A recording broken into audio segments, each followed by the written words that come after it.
Happy God First Morning and Happy Sabbath, everyone. Happy God First Morning po. Happy God First Morning, Sister Ned. Happy Sabbath. Happy God Sabbath. First Morning. Happy Sabbath po. Happy God First Morning, please. God Happy first. God First Morning. Sabbath. Ngayon po ay ako ang maglilingkod bilang host sa inyo sa umagang ito. At tayo po'y magpapatuloy.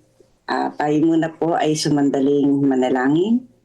Makapangyarihan namin Diyos, salamat po sa isang umagang binigay niyo na naman kami na panibagong buhay. Sa blessing Panginoon, kami po ay lumalapit sa inyong harapan sa umagang ito na mayroong galak na puso upang kayo ay aming makausap sa umagang ito. Unang-una na maranasan namin ang iyong pagmamahal. Sa umagang ito, nais po namin ilapit ang aming pong gawain. Nawain itong pagpalain at maging pagpapala po at kagalakan din po sa inyo. Binabalik po namin ang papuri at pasasalamat sa matamis na pangalan ng aming Panginoong Yesus. Amen. Yan. Amen. Po, isang magandang umaga and happy Sabbath po muli sa inyo. Tayo po ngayon ay February 7 at ang atin pong mga magsisiganap sa ating Bible reading si Brother Sammy Tablison. Andiyan na po kaya si Brother Sammy. At ang kanyang babasahin ay nasa Unang Hari, Kapitulo 6. At ang reflection natin ay mula kay Brother Jovan Garabiles at ang pangalawa ay kay Jasper Puyong. At ang ating naman pong Jesus Win, ang ating devotional ay kay Sister Susan Anulacion at ang kanyang panalangin. Ganun din ay kakaroon tayo ng Council on Stewardship, Answering Christ Prayer for Unity na bibigay naman sa atin ni Pastor Nelson Antonio. Ganyan po ang pagkakasunod-sunod na ating pong serbisyo sa umagang ito sa ating pong God First Morning. Tayo ay pangunahan ng ating kapatid, Brother Sammy Tablison. Nandiyan ka na ba? Ayan. Nandito na po. Gandang umaga. Happy Sabbath po mga kapatid. Happy Sabbath po. Tayo po ay mag-umpisa. Happy Ang ating Sabbath. pong babasahin ay nasa Unang Hari, chapter 6. Okay, akin na pong babasahin. Ang pagtatayo ng templo.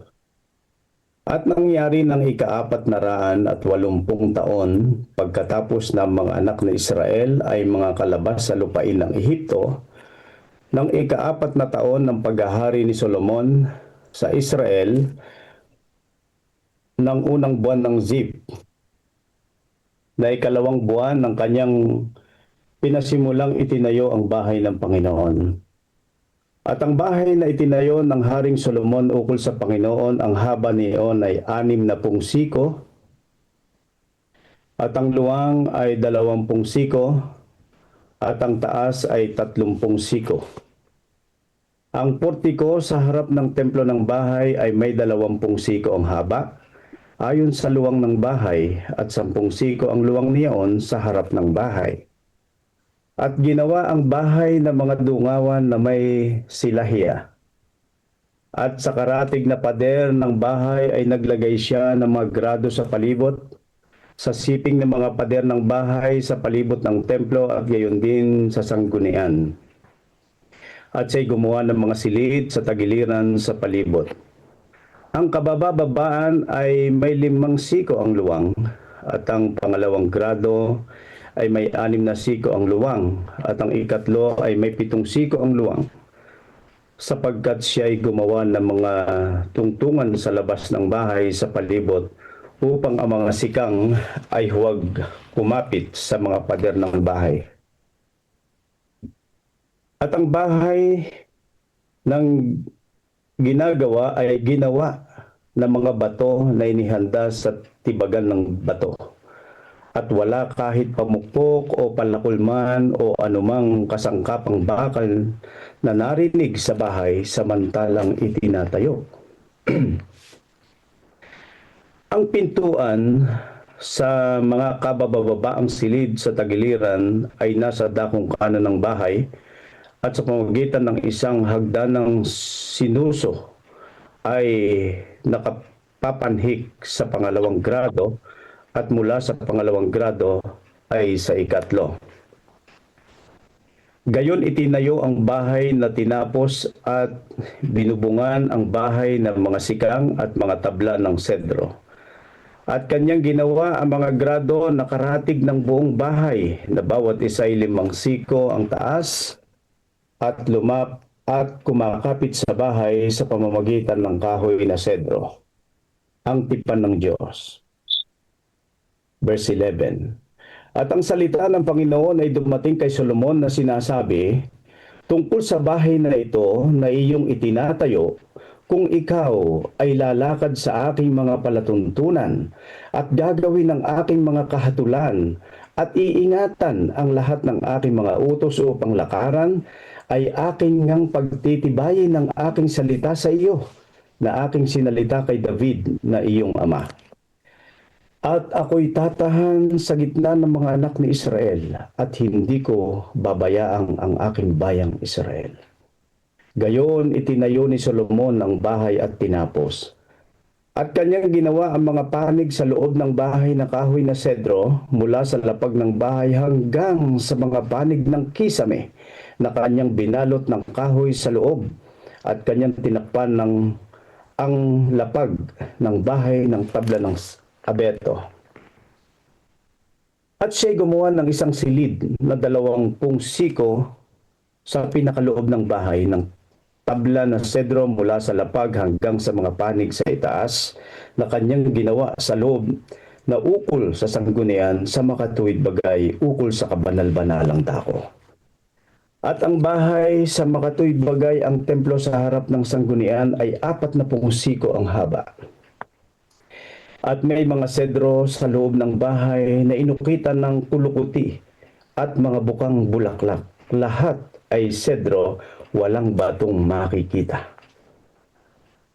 At siya naghanda ng isang sanggunian sa gitna ng pinakaloob ng bahay upang ilagay roon ang kaban ng tipan ng Panginoon. At ang loob ng sanggunian ay may 20 siko ang haba at 20 siko ang luwang at 20 siko ang taas. At binalot niya ng taganas na ginto at binalot niya ng sedro ang dambana.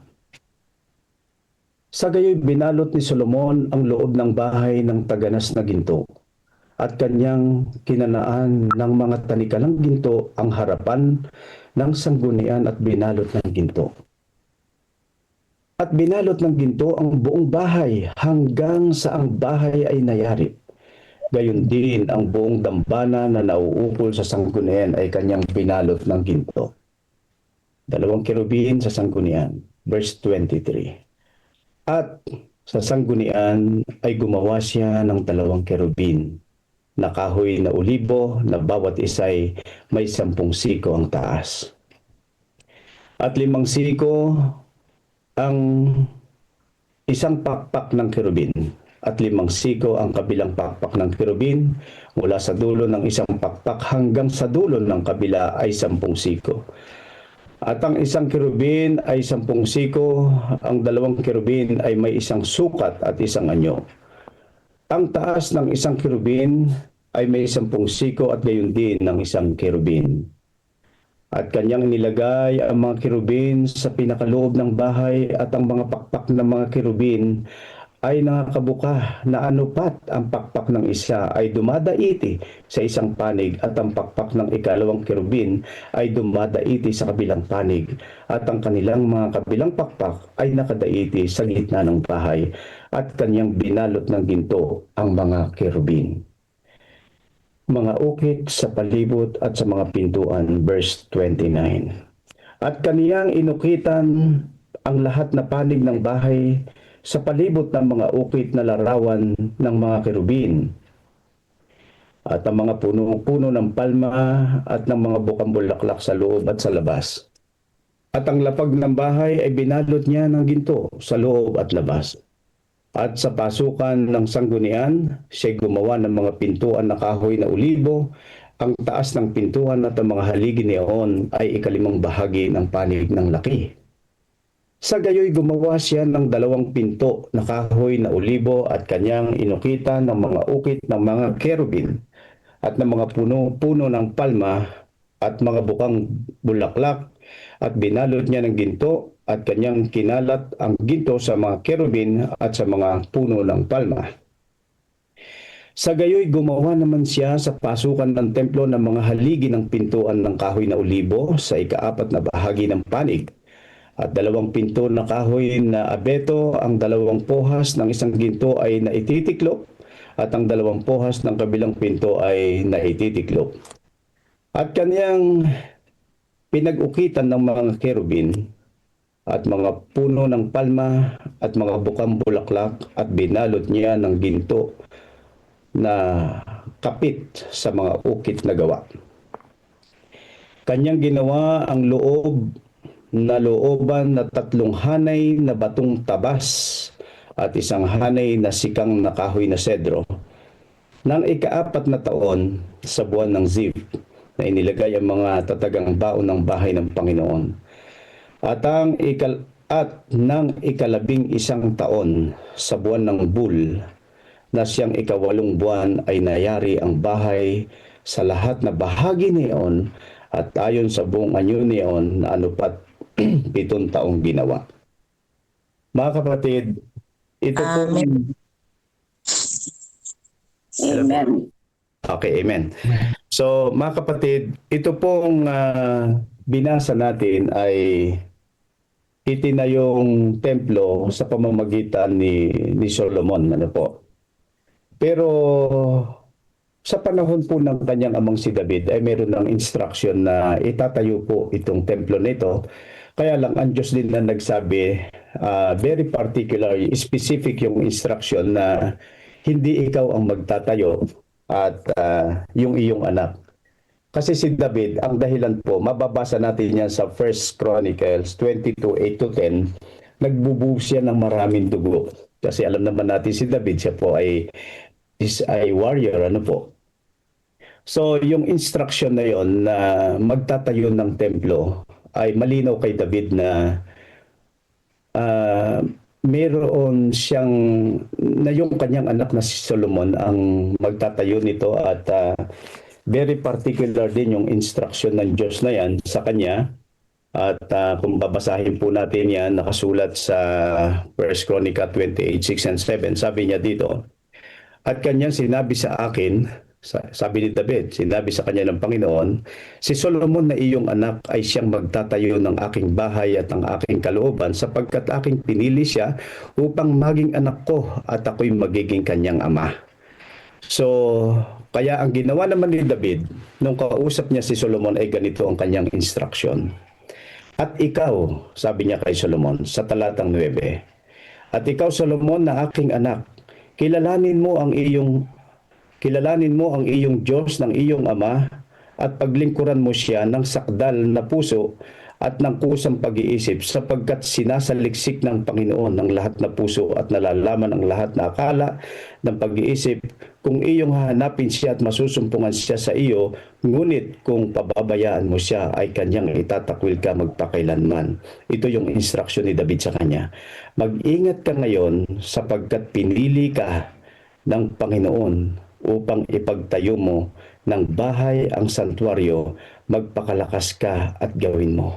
Yun ang sabi ni David kay Solomon. At noong sa panahong paghahari ni Solomon, mga ika-4 na taon ng paghahari ni Solomon, inumpisahan po ni Solomon ang pagtatayo ng templo. At sa loob ng 7 taon, natapos po ang pagtatayo ng templo sa ika-11th year ng paghahari ni Solomon. Mga kapatid, inumpisahan niya nung sinasabi dito na ika-2 buwan ng Ziv. Yung Ziv, mga kapatid, ito ay ika-2 buwan ng sa kalendar ng mga Hebreo yata yan, no? Sa atin ho ay pumapatake ng mga April to May. Doon nag-umpisa yan. Tapos natapos yan sa panahon sa ika-8 buwan ng Bul. Sa atin naman, mga taon yan ng October to November. So, 7 years pong ginawa yung templo na yan, mga kapatid. So, ano ang plano ng Diyos? Bakit niya ipinatayo kay Solomon yung templo na yan? Mapapansin ho natin na kakaiba ho ang pagtatayo niyan. Ni walang narinig na pamukpok, ni palakol. Kasi po mga kapatid, kasado na po lahat. Yan ay ginawa sa kabundukan. May mga stone cutter diyan. At alam niyo ho ba na ito pong mga laborers na nagtrabaho diyan ay napakarami po mga kapatid. More or less yata mga hundreds of thousand po yung mga nagtrabaho diyan. Ganun po kalaki o kaayos yung templo na yan ng ating Panginoon at ginawa yan in 7 years. Ang main structure po niyan mga kapatid ay ang haba 90 feet long o kaya sa conversion ng meters ay 27 meters yung kanyang haba, yung length niya. Tapos ang width naman niya ay 20 cubits or ang conversion niyan ay 30 feet, sa meters naman ay 9 meters. At ang height naman niya ay mga 3 palapag. 45 feet or 35.5 meters. Yan po yung structure ng templo. Ano ang makikita natin mga kapatid doon sa prayer ni Solomon? Sinasabi niya diyan mga kapatid na basahin po natin yung panalangin ni Solomon. Una, mapapansin natin pagkatapos po nung pagkagawa ng templo. Sa 11 ho ng 8, sabi dito, nanupat ang mga saserdote ay hindi makatayo upang mga siwa dahil sa ulap sapagkat napuno ng kalwalhatian ng Panginoon ang bahay ng Panginoon. So una, yung templo na yon dapat maramdaman ng buong Israel na iyon naroon ang presensya ng ating Panginoon. So, ang sabi ni Solomon ay tunay na ipinagtayo kita ng isang bahay na tahanan. Ito po yung kanyang panalangin na mga kapatid. Tunay na ipinagtayo kita ng isang bahay na tahanan ng isang dako upang iyong tahanan magpakailanman. So, yun yung purpose. Naroon palagi ang ating Panginoon. Pangalawa, sa kanyang panalangin, sabi niya dito mga kapatid, gayon may iyong kapundanganan ang dalangin ng iyong lingkod at ang kanyang pamanhik, O Panginoon kong Diyos, na dinggin ang daing at dalangin na idinadalangin ng iyong lingkod sa harap mo sa araw na ito, na anupat ang iyong mga mata ay idilat sa dako sa bahay na ito gabi at araw. Na aking iyong sinabi na araw sa dakong ito, sa dakong iyong sinabi, ang aking pangalan ay duroon upang dinggin ang panalangin na idinadalangin ng iyong lingkod sa dakong ito. At dinggin mo, ipinamamanhik ng iyong lingkod at ng iyong bayang Israel sapagkat sila'y mananalangin sa dakong ito. Oo, dinggin mo sa langit na iyong tahanang dako at pagka iyong narinig, patawarin mo. Mga kapatid, dito ay nakipag-usap si Solomon sa Panginoon ng tuwiran sa magitan ng panalangin na sa dakong ito na iyong ginawa, Panginoon, kung sakasakali ng iyong mga anak ay magkasala at dumalangin sa iyo, O Diyos, patawarin mo sila. So mga kapatid, yun ay isang sentro ng pagsamba at pananalangin at lugar ng kapatawaran. So mga kapatid, hanggang dyan lang po muna at bigyan din natin ng daan ng ibang magbibigay ng reflection sa bagay na ito. Amen. Amen. Amen. Maraming salamat, Brother Semi. Ngayon ay pagkaloob natin ang pagkakataon kay Brother Juban Garabiles. Nakita ko na yung pangalan niya kanina. Brother Juban. Ayan, happy Sabbath po and happy God first morning po God sa ating first lahat morning. mga kapatid. Dito po sa 1 Kings chapter 6 ay makikita po natin ang paggawa ni Haring Solomon ng templo para sa ating Panginoon. Ngayon, ito po ay isang detalyadong paglalarawan na meron pong sukat at disenyo. At may mga materyales na nagpapakita ng kahalagahan ng kabanalan at pagsunod sa ating Panginoong Diyos. Ngayon mga kapatid, ang templo po ay hindi lamang gusali, kundi simbolo po ito ng presensya ng ating Panginoong Diyos sa gitna ng kanyang bayan. Ngayon po ito ay isang paalala sa atin na ang ating mga puso ay dapat ding maging handa at bukas bilang tahanan ng ating Panginoong Diyos. And second po ay ang templo ay itinayo ng may maingat na plano. Planado po siya at may pinakamahusay na materyales. Ito rin po ay paalala ng ating paglilingkod sa Diyos ay dapat gawin din po nating may kahusayan at buong puso. Hindi lang sapat na basta-basta na lamang ang lahat ng ating ginagawa ay para sa Panginoon, ay dapat yung pinakamainam.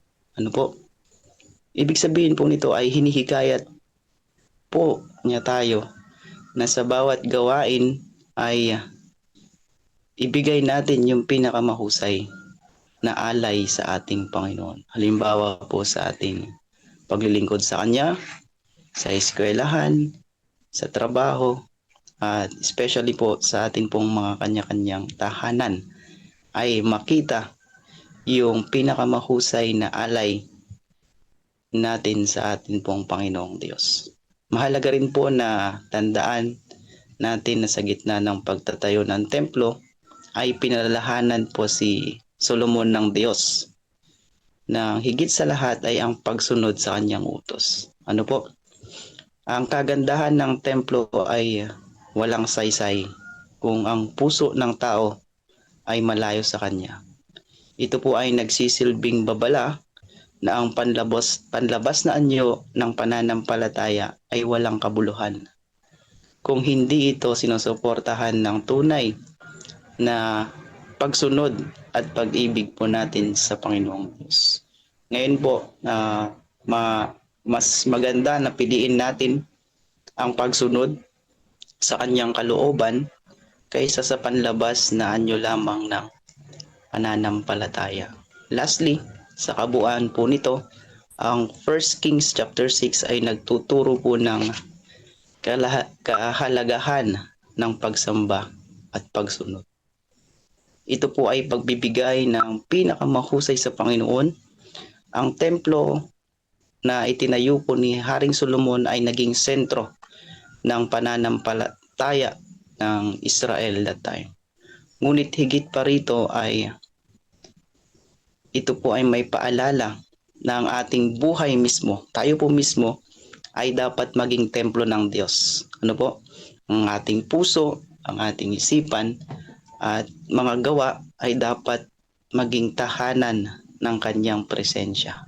Ngayon po, panawagan po sa atin ay sikapin natin na sa ating pamumuhay ay makita ng iba ang liwanag ng Diyos upang sila man ay mahikayat din po na lumapit at sumamba sa atin pong sinasampalatayaan ng Panginoon. So, yun lamang po ang aking may babahagi. Happy birthday. Amen. Amen. Thank you, Brother Juan. Ngayon po ay pakinggan natin si Pastor o Brother Jaffer Puyo. Good morning.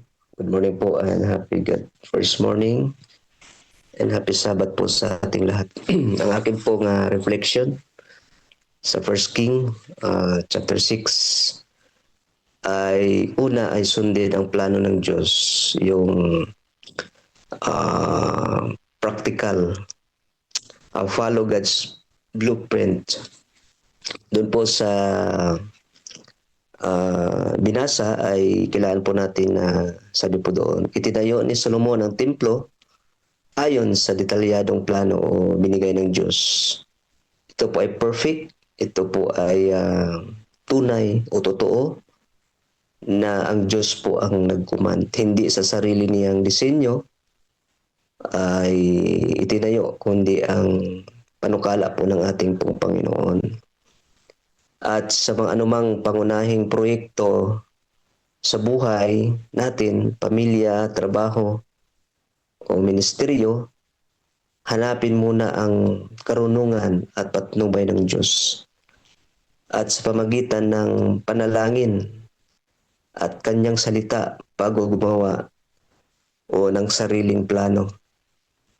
Kasi kapag tayo ay gumawa ng pansarili, ay hindi ito sang-ayon sa plano ng Panginoon, ay wala itong kabuluhan sapagkat lahat ng mga gawain natin ay nakadepende po sa ating pong Panginoon. At yung pangalawa, tinatawag na integrity is the unseen, or tinatawag ito na ang integridad ay nasa mga hindi nakikita.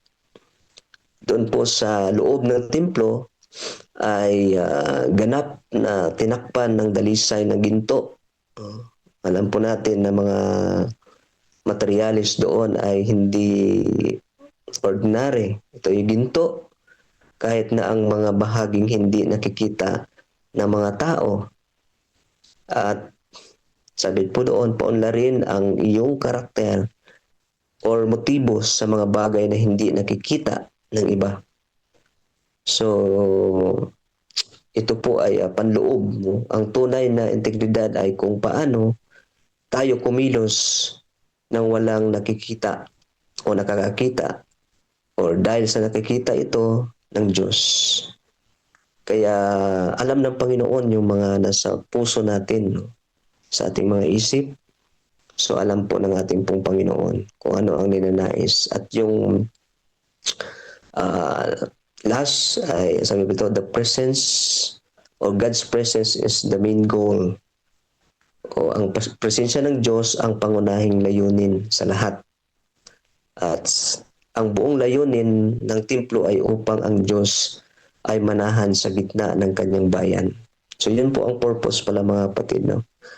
Kung bakit gumawa sila o gumawa tayo ng mga bagay ay ang sentro po ay ang Diyos. Batay sa kanilang pagsunod, ayon po sa tipan.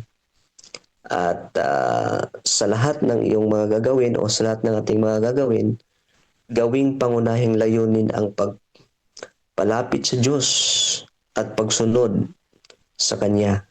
Ang tagumpay ay hindi nasa magandang resulta lamang, ay kundi sa patuloy na presensya ng pagsang-ayon ng Diyos. So yun po mga kapatid ang aking po reflection. Nawa po ay malinaw sa atin at alam po natin kung paano po ang Diyos ay gumagawa po sa ating pong buhay. Good morning po. Amen. Amen. Maraming salamat sa ating mga reflection kay Brother Jovan and kay Brother Jasper. Salamat po. Tama yun, no? Sa simula pa lamang, yung pagsunod. Di ba? Nakita natin na nagbiling si David kay Solomon at ganoon din si Solomon, sinunod niya yung lahat ng bilin. At ang sabi nga po dito ay walang ingay yung mga kasangkapan na ginawa. Ibig sabihin lamang nito talagang Diyos ang may gawa ng bagay na ito. Nagpapahayag ang Panginoon kay Solomon na kung susundin niya ang utos ng Diyos, mananatili ang Diyos sa piling niya. Kaya nga po ito ipaalala sa atin na ang mga gawa ng pananampalataya ay dapat na may pagsunod sa Diyos upang maging matibay. Iyan. Bigyan natin ng pagkakataon, Brother, yung ating mga reflection dito. No? Basahin natin galing kay Brother Sani Talusan. Inilalarawan ng kabanata ang pagtatayo ng templo ng Panginoon sa Jerusalem. Ang disenyo, sukat, materyales at ang dako at ang kabanal-banalang dako.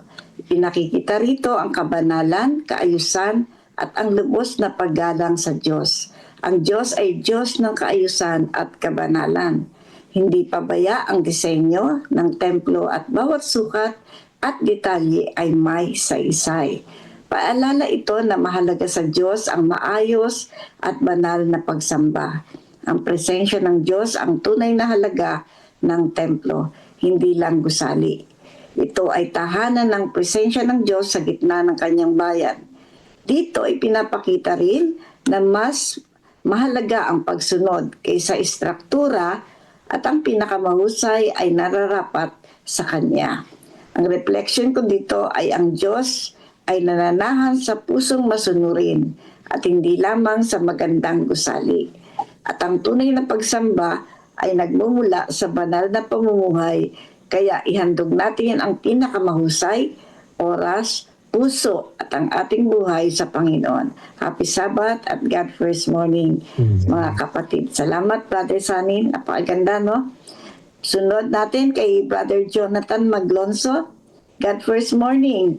1 Kings chapter 6 sa kabanata pong ito ay may mahalagang mga aral. Gawin natin ang pinakamabuti para sa Diyos. Hindi lang siya ang huling oras o huling lakas natin. Sa verse 7, walang narinig na tunog ng martilyo o anumang kagamitan bakal sa pagtapyas ng bato. Pinakita dito ang pagrespeto sa presensya ng orderliness ng Panginoon. Sa 1 Corinthians 6:9, kagaya ng templo ni Solomon, dapat nating ingatan at ikumit natin ang ating buhay bilang isang banal na tahanan para sa Espiritu Santo, tapat, maayos at laging sumusunod sa Diyos. God First Morning. Salamat po. Ganun din kay Carlo Gacho ng Pantok. Kapansin-pansin po na tahimik ang pagtatayo ng templo. Walang ingay ng martilyo para itong paalala na bago pa man maging tahanan ng Diyos ang isang lugar, ang puso muna ang dapat mahubog. Yan. Maraming beses gusto nating makita ang agarang gawa ng Diyos sa ating buhay. Pero ang kanyang tunay na gawain ay madalas tahimik. Hinuhubog ang ating karakter, pananampalataya at pagsunod. At ang amen. Sabi din dito ni Jocelyn Cahobe, Eder, give off our best to the Master, give Him first place in our heart. Yan. Okay, Brother Melvin, praise the Lord. Complete attendance. O nga, no? Kaya medyo humaba-haba tayo, pero bigyan natin ng pagkakataon. Sister Vivian, sa Bulak Church, God First Morning. Ang pagtatayo ng templo ni Solomon ay paalala na ang Diyos ay karapat-dapat sambahin ng may kaayusan, paggalang at buong puso. Hindi sapat ang magandang gusali o panlabas na anyo ng pagsamba. Ang tunay na mahalaga ay ang pagsunod sa kanyang mga utos at malinis na buhay. Sapagkat tayo mismo ang templo ng Diyos, ipinapakita nito na ang gawain ng Diyos ay nangangailangan ng paghahanda, tiyaga, tamang layunin na ang sentro ay ang presensya ng Diyos at hindi ang karangalan ng tao. Amen po. At kay Brother Sunny Talusan muli, sa ating pamumuhay, hilingin natin sa Diyos na maging templo ang ating buhay at linisin niya ang ating mga puso. Itama ang ating landas at siya ay manahan sa ating mga puso at sa bawat bahagi ng ating pagkatano. At tayo ay sumunod, luwa sa Kanya, tayo ay mamuhay na kalugod-ugod sa Kanya. Amen. Pataba ng ating refleksyon sa umaga nito, Brother Elmond, Brother Melvin. Amen. Tunay na kapag ang Diyos ang ating sinusunod, tagumpay ating makakamtan at yung paggalang talaga sa Panginoon. Yun ang pinakailangan. Hindi yung magandang gusali. Maganda nga ang gusali, subalit hindi wala namang paggalang, walang kabuhat. Maraming salamat po sa mga refleksyon. Medyo tayo ay nasa 4:36 na.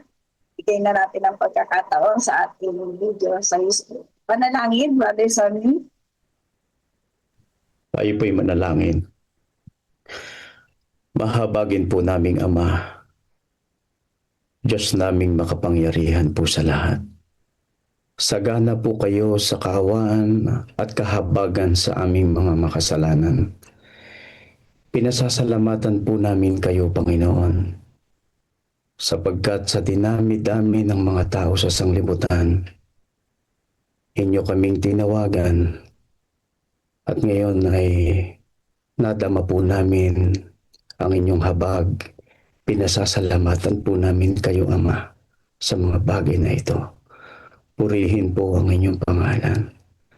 Salamat po, Panginoon, sa araw na ito ng Sabat. Muli na naman po kami magsasama-samang magkakapatid upang kayo ay aming sambahin sa Espiritu at sa katotohanan. Salamat po sa pagpapatawad ninyo sa mga nagagawa naming mga pagkakamali. Tulungan po ninyo kaming mamuhay tuwi-tuwi na sa ilalim ng inyong banal na kapangyarihan ngayon at habang kami nabubuhay. Maraming salamat po sa pagdinig niyo sa aming dalangin. Ito po ang aming hiling sa pangalan po ng aming Panginoong Hesus. Amen.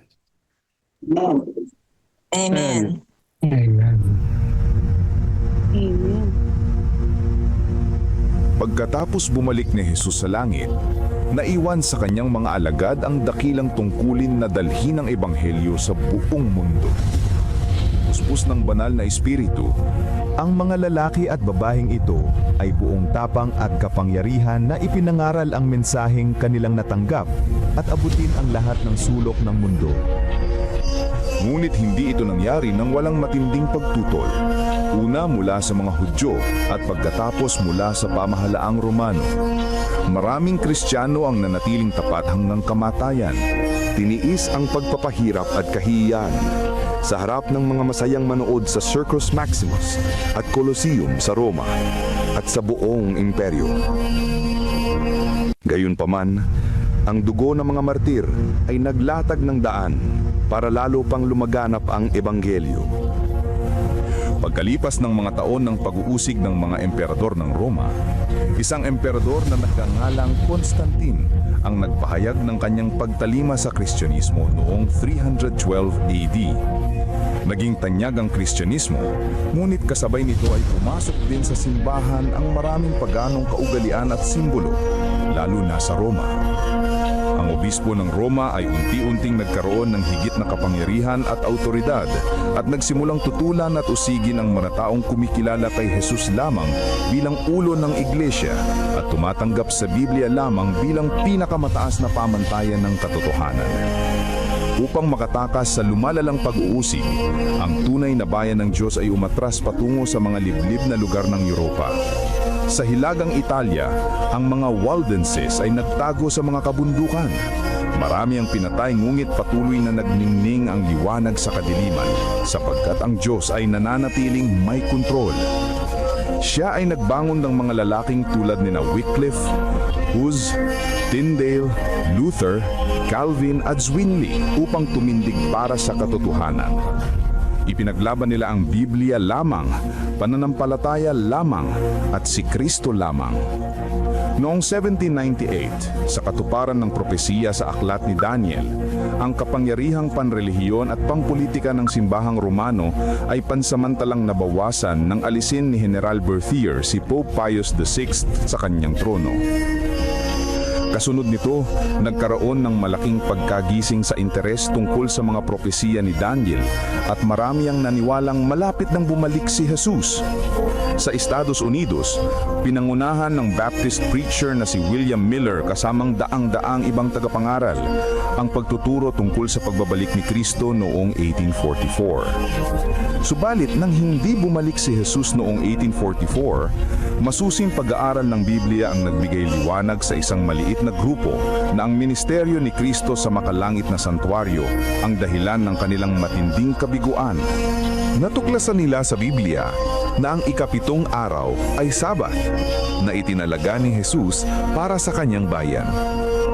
Unti-unti nilang naumawaan na ang kanilang misyon ay ipangaral ang mensahe ng tatlong anghel sa Apokalipsis 14. Bilang mga Seventh-day Adventist, ang layunin nila ay ipangaral ng may kapangyarihan ang walang hanggang ebanghelyo at ihanda ang mundo sa pagbabalik ni Kristo. Mahigit sa 160 years na ang lumipas, mga taong dumaan sa dalawang World War, maraming kampanyang militar, mga krisis sa ekonomiya, ang pagtaas ng ateismo at sekularismo at pagdami ng populasyon ng mundo.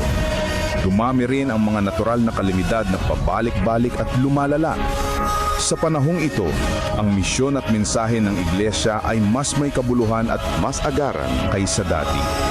Si Jesus ay malapit nang dumating at ang mundo ay dapat na maihanda. Maghanda sa pagsalubong sa Diyos. Amen. Amen. Amen. Amen po. Praise the Lord. Ngayon po ay ibigay natin ang pagkakataon sa pagbasa na ating devotional mula po sa tema nating pagtitiwala sa kanyang pagtustos. Ating pong tagabasa ay magmumula kay Sister Susan Anulacion. Siya rin po ang magbibigay ng reflection and then prayer, Sister Susan. Yan, good morning po.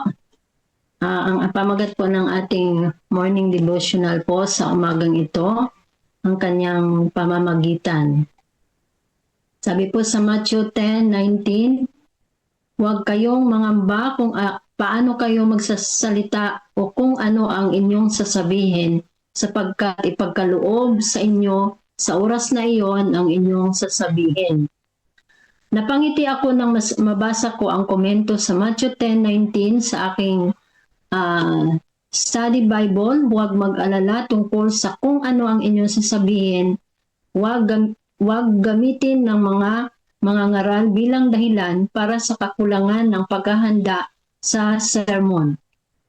Nang simulan kong pag-aralan ang paksang ito, nakatagpo ako ng katulad na panghihikayat sa ibang pang mga akademikong komentaryo. Ngunit kahit na tila nagamit ng mali ang talatang ito, naglalaman ito ng isang napakahalagang pangako ni Jesus. Sa talatang ito, tinalakay na si Jesus ang pag-uusig na haharapin ng kanyang mga tagasunod sa mga hukuman at sinagoga. Sa Matthew 10:17, ngayon ay pinalawak niya ito upang isama ang pinakamataas na antas ng lipunan. Kakalad ka rin nila kayo sa harap ng mga gobernador at mga hari dahil sa akin, upang magpatutuo sa kanila at sa mga hintil.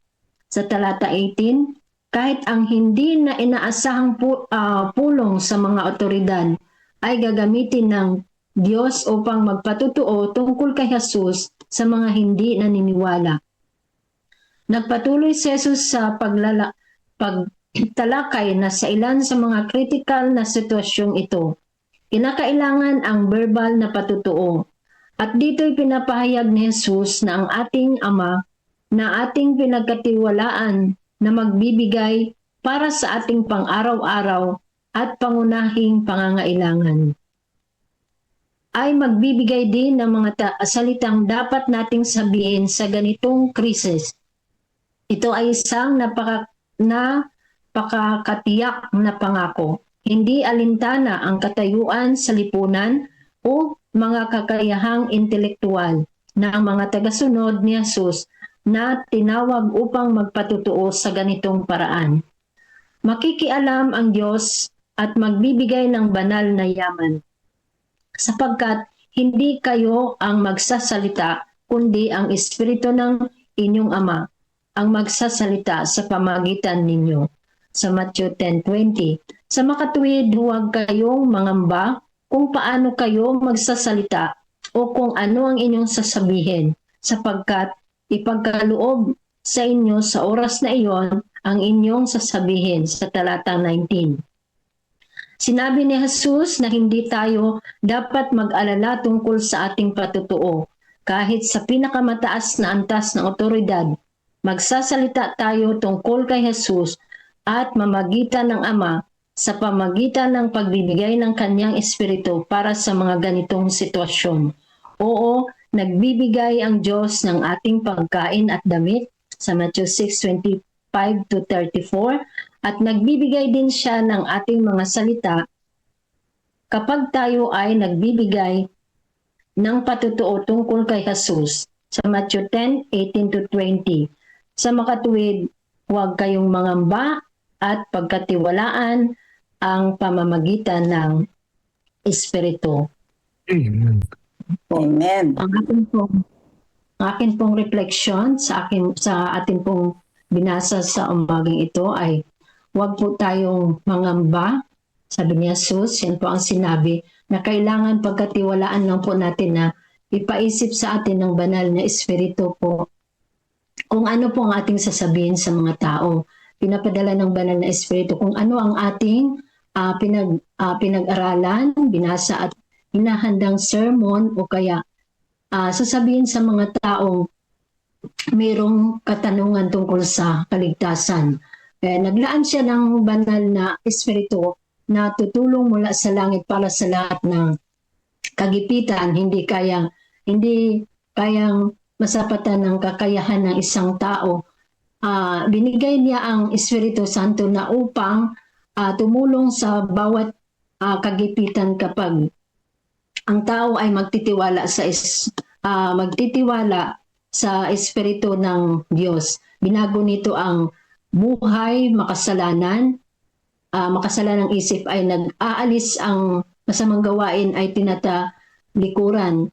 Tinuturuan din tayo na matutong magpakumbaba. Kaya bilang LE po ay napatunayan ko po na talagang ang Holy Spirit ay pinagkaloob ng Panginoon na mangunguna, na magkakaroon ka talaga po ng lakas ng loob na gampanan po ang gawain bilang literature evangelist po, na dalhin ang pabalita sa mga tao. Magtataka ka po minsan na kung bakit po nagkakaroon ka ng lakas ng loob na humarap po sa mga tao na mayroon pong mga matataas na katungkulan. Kaya minsan po ay mararanasan mo na sila po ay medyo makita mo kanilang mga karakter na hindi sila interesado, wala silang time at wala po silang interest po doon sa iyong daladala na mensahe. Subalit magtataka ka po kung bakit bigla na lang sila na bumabait o kaya bigla na lang nabago yung kanilang pakikitungo sa iyo. Kaya naniniwala po ako na talagang ang isang manggagawa ng Diyos, kung talagang lubos na magpasakop at magtitiwala sa mga pangako ng Panginoon na ipapadala niya ang kanyang Holy Spirit na mangunguna po doon sa mga tao na atin pong pupuntahan, na ang banal na espiritu po ang magpapaisip po sa atin sa mga dapat po nating sasabihin, na kahit po iniisip mo na ikaw ay walang alam, hindi mo alam kung ano po ang sasabihin pagdating po doon sa harap ng mga tao na yun na meron pong mataas na katungkulan. Pero ang Panginoon po ay lagi pong andyan po na kasama natin, na sa pamagitan ng Holy Spirit po ay pinapadala po sa atin para po yung lahat ng ating dapat na gawin ay magagawa po natin, bagamat imposible po ay naging posible ang lahat ng bagay. Kaya napakaganda po na talagang tayo po ay lubos na magpagamit po sa gawain ng Panginoon at atin pong pagkatiwalaan ang kanyang pangako na nandyan po ang Holy Spirit na magpupuno at magbibigay po ng kaalaman na dapat po nating sasabihin doon sa mga tao. Ang tanging lang po nating magawa na tayo po ay magpagamit sa kanyang gawain na magdadala ng pabalita sa mga tao. Kaya kailangan po natin na magkaroon ng kagaya sa amin ng mga LD, na kailangan magkaroon lang po tayo ng matinding oras, malaking oras sa pagbabasa at pananalangin na hilingin po ang Holy Spirit po na pumuspos po sa atin bago po tayo gumawa sa kanyang gawain. Kaya ang talata po na aking iwanan po sa umagang ito, na isa pong pangako ng Panginoon sa Jeremiah 33 verse 3, na tumawag ka sa akin at ako'y sasagot sa iyo at ako'y magpapakita sa iyo ng mga dakilang bagay at mahihirap na hindi mo nangalalaman. Kaya napakaganda po ng kanyang pangako po sa bawat isa po sa atin. Kaya yun lang po ang aking reflection po sa umagang ito. Amen. Amen. Prayer, Sister Amen Susan. po.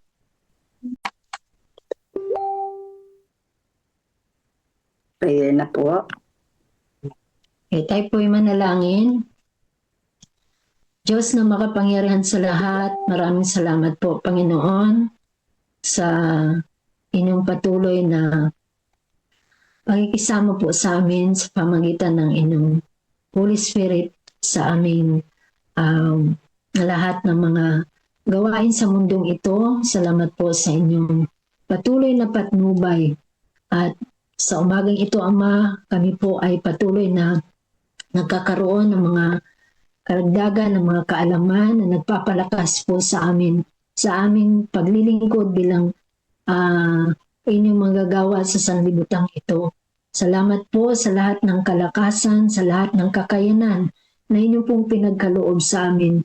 At tunay, Ama, na ang inyong kapangyarihan ang palagi pong mangunguna sa amin, sa aming pagsasalita, sa aming lahat ng gagawin kung kami lang po ay magpagamit po sa inyong gawain. Maraming salamat po, Ama, sa lahat ng kalakasan at pag-iingat sa bawat isa sa amin at sa pagsama sa amin sa aming gawain sa umagang ito. Bilang inyong mga lingkod, kami po ay inyong patuloy na tulungan na magampanan po ang aming mga tungkulin habang kami ay naghihintay sa inyong kalawang pagdating. Ito pong aming dalangin sa pangalan ni Jesus. Amen. Amen. Amen. Amen.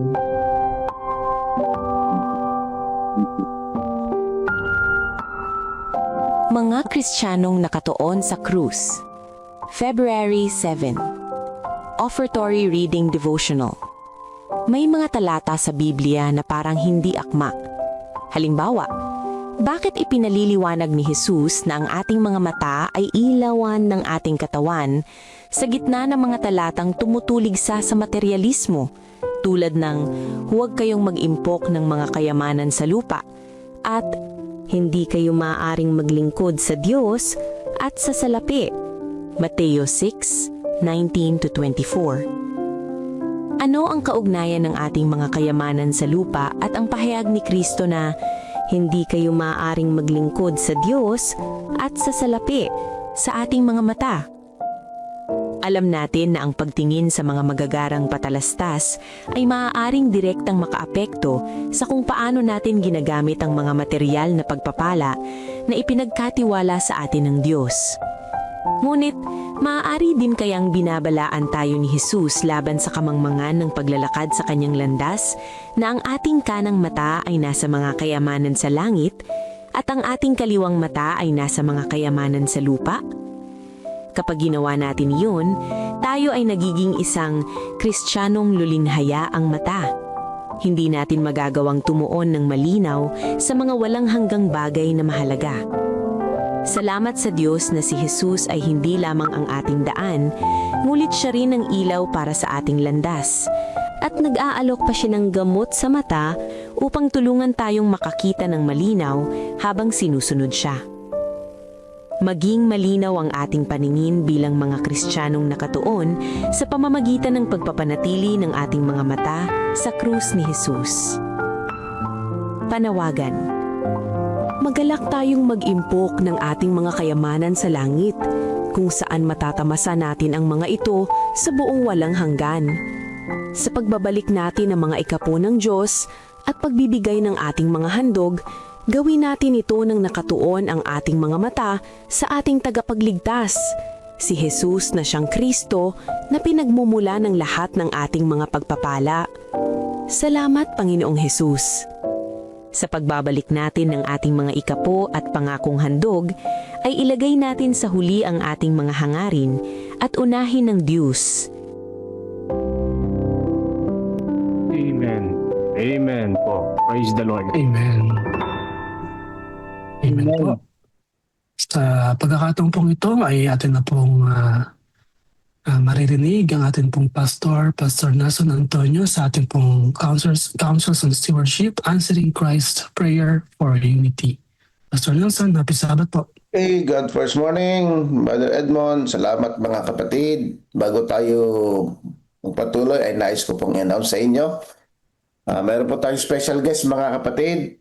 Hikayatin po natin, paki-announce po natin sa ating pong local church, sa ating pong mga pastor. Hikayatin po natin ang lahat ng ating pong mga church officers and even our members na sa darating na February 9 ay meron po tayong special guest from GC.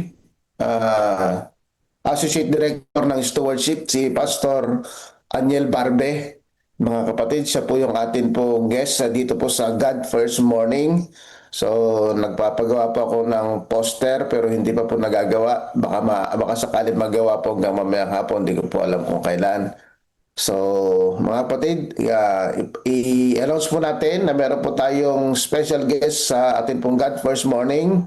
Sa katawan po ni Pastor Aniel Barbe. Siya po ay galing po ng GC. Associate Stewardship Director po siya. Makakasama din po natin sa mga susunod na araw, February 17, ang atin pong GC Stewardship Director, si Pastor Marcos Bonfin, mga kapatid. At February 12, makakasama din natin ang SSD, si Pastor Francis Amer, mga kapatid. So, mga kapatid, i-announce mo natin ang February ay isang malaking pagpapala, hindi lamang sa atin kung hindi sa buong teritoryo ng CLPM. Mga kapatid, imbitahan po natin ang lahat ng atin pong dapat maimbitahan. Dumami tayo dito. Sa ngayon ay nasa 140 po tayo. Sa susunod na mga panahon ay ngunit noong mga nakaraang ay umabot tayo ng almost 200, 180, something like that. Pero mga kapatid, sikapin nating makaabot man lang kahit 300 o higit pa mga kapatid, sapagkat ang DSE ay nakalaan para po sa atin pong mga church officers, leaders na ang kanilang spirituality, ang ating pong spiritualidad ay talaga namang nakatuon kay Kristo. Okay, ang oras po natin ay 5 o'clock, 4:59, Brother Edmond. So, tayo po ay dadako. I would like to share my screen. Mga kapatid, ang ating pong tatalakayin ngayon ay maigsi lamang ito, ngunit pahabain natin, mga kapatid. Answering Christ's prayer for unity. Mga kapatid, saan ba nanalangin si Jesus noong panahon na ito? Anong oras nanalangin ang ating Panginoon para sa pagkakaisa, mga kapatid? So, kung babasahin natin ang Biblia, talagang ang panalangin ni Jesus ay taos-puso. Kanyang ipinanalangin ang kanyang mga tagasunod, mga kapatid. So, sabi dito, never can the church reach the position that God desired it to reach until it is bound up in sympathy with missionary workers. Never can the unity for which Christ prayed exist until spirituality is brought into missionary service. Until the church becomes an agency for the support of the mission, the efforts of the missionary will not accomplish what they should until the church member in the home feels show, not only in word but in deed, that they realize the obligation resting on them to give these missionaries hearty support. God calls for workers. Personal activity is needed, but conversion comes first, seeking for the salvation of others next. So ito lang mga kapatid, halos isang paragraph lang at saka isang dalawang paragraph lang mga kapatid ang ating pag-aaralan ngayon. Ngunit titignan natin, nais kong himay-himayin mga kapatid.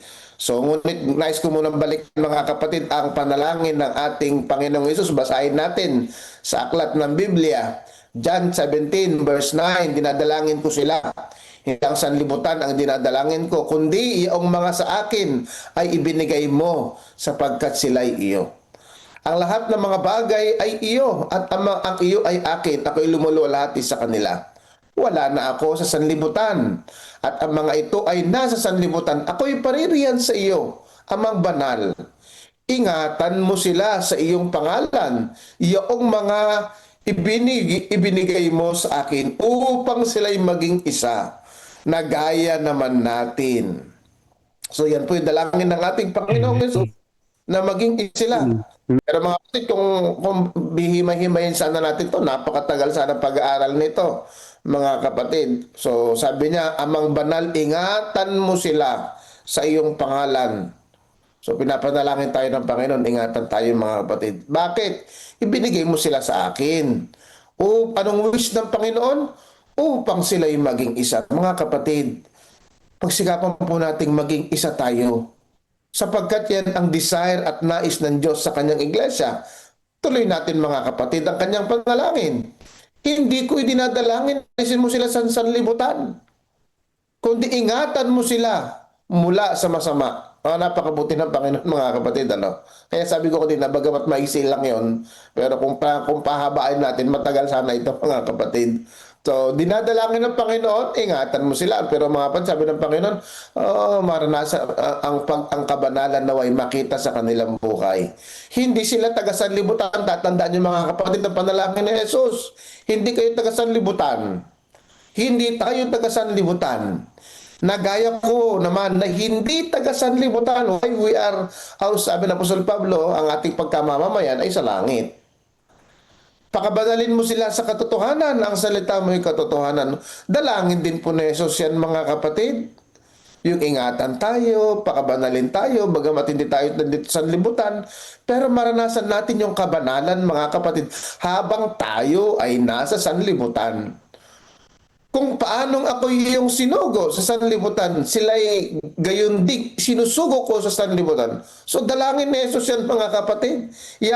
Yang isugo tayo, mga kapatid, si Jesus yan, wish niya yan sa iyo kapatid. God is praying for you. Meron yung awit mga kapatid, someone is praying for you. So yun mga kapatid, dinadalangin ka ni Jesus mga kapatid. Pakabanalin ka ng Panginoon, ingatan ka ng Panginoon, sinusugo ka ng Panginoon sa sanlibutan mga kapatid. Dahil sa kanila pinabanal ko ang aking sarili upang sila naman ay mga pakabanal saan? Sa katotohanan mga kapatid. Tayo bilang isang iglesia, nasa atin ang katotohanan, ipamuhay daw natin ang katotohanan, magpakabanal tayo dahil meron tayong katotohanang tinanggap mga kapatid. Hindi lamang sila ang dinadalangin ko, kundi sila rin naman na nagsisisampalataya sa akin sa pamagitan ng kanilang salita, upang silang lahat ay maging isa. Makita mga kapatid, nandito na yung panalangin ni Jesus, yung sentro ng ating pag-aaral, upang silang lahat ay maging isa. So, it is impossible for everyone that we are one, mga kapatid. Pero wish ng Panginoon yun, panalangin ni Jesus mga kapatid, upang silang lahat ay maging isa, mga kapatid.